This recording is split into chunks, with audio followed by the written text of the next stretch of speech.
Your boy's back with another one. Yeah, another one. What's going on, people? It's your boy. Oh, you already know who it is. New subscribers, new viewers, welcome existing subscribers. You already know. Let's get down to it, people. Hope everyone's having a good time. Mortal Kombat. Watched this yesterday. Watched the original back in 1995, which I thought was awesome. Really liked that movie. Mortal Kombat Annihilation in 1997. The sequel to that movie should have been called Mortal Kombat Abomination. That movie was absolute garbage. Really was. I don't know what happened.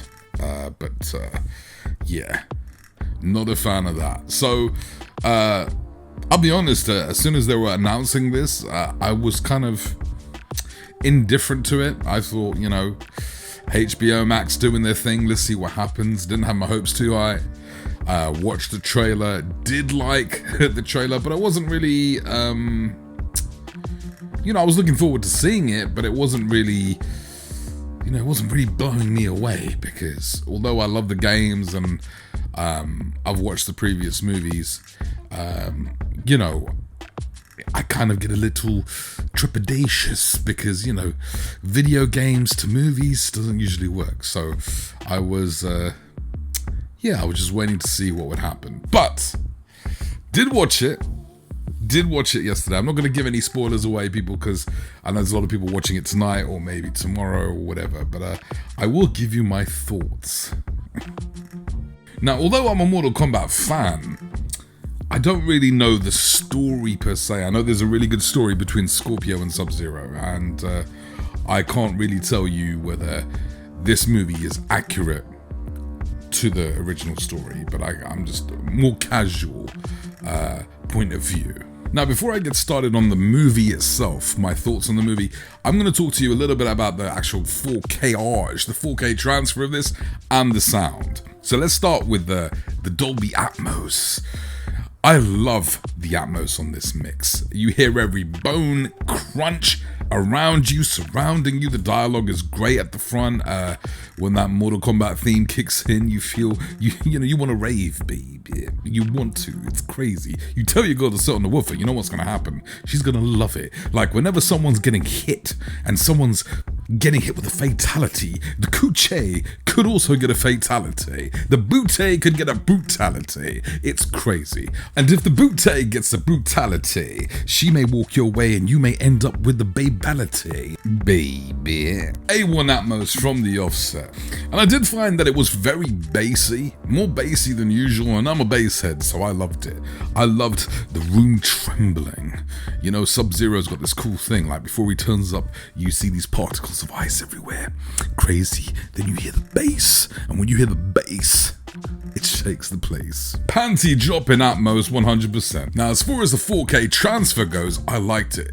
Sharp, detailed. It's definitely feels to me like a digital movie.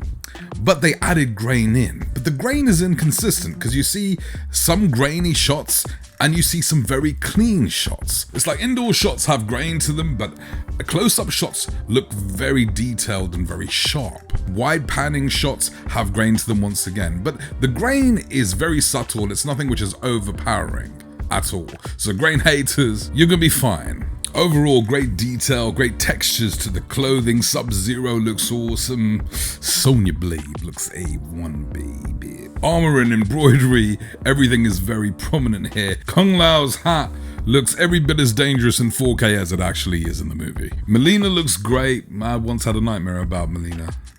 We'll just leave that there.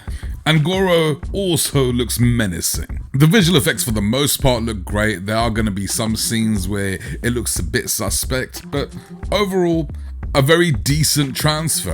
I'm very happy with the transfer. Great three-dimensional pop, good black levels, everything looks great. HDR brings it up another notch. I've got nothing really to compare it to as far as the 1080p Blu-ray goes, but the colors look great. There is some nice pop in the scenes. There's like a flaming dragon thing, blinding. Even on an OLED, baby, it looks tasty. Ambient lighting and shadow detail looks great. And the primaries overall pop, especially the red. Because there's a lot of blood in this movie, let's not get it twisted. Red needs to be A1. Red needs to be on point. So overall, people, a great looking movie and a fantastic sounding movie. And I'm going to give my rating on those at the end. So let's talk about the movie itself. Without giving any spoilers away, this movie is absolutely ridiculous, but I had a good time. The acting ranges from very good to very poor, depending on the characters, and some of the script is god-awful. Now, I mean, we saw it in the trailer. Some obvious stuff here, right? So, do you remember when the girl says, you know, it's his birthmark, and the dude's like, what? And she's like, yeah, he's born with it. No shit, Sherlock. Well, that's what a birthmark is. So there is some cringeworthy dialogue scattered throughout this movie, but there's also some really good stuff. I feel like the fight scenes were very inconsistent and almost feels like there were multiple directors doing it. Right, because it's like, you know, there is obviously, as you've seen in the trailer, a fight scene with Scorpion and Sub-Zero and stuff. Looks A1. The movie opens with a fight scene that looks fantastic, right? And then other fight scenes, you're like, this is some basic stuff right here. It's like they said, we're gonna have 10 fights in this movie, but the fight choreographers got replaced halfway through. So I'm watching this and I'm watching Jax do his thing and I'm like, wait a minute. You ain't gonna tell me Jax is Jimmy Olsen from the Supergirl series, are you? I'll check that out. And he is. What do you know? Don't get me wrong. The Supergirl series is utter trash these days. But yeah, he was cool in it. He was cool. I liked his Jax. His version of Jax, I did. Kung Lao has the best entrance in this movie I've ever seen. Right? He is an absolute badass. Right? There's a scene that happens in this movie. Let's just say it's a fatality. God damn, is all I can say. And Sub-Zero is extremely menacing in this. Extremely.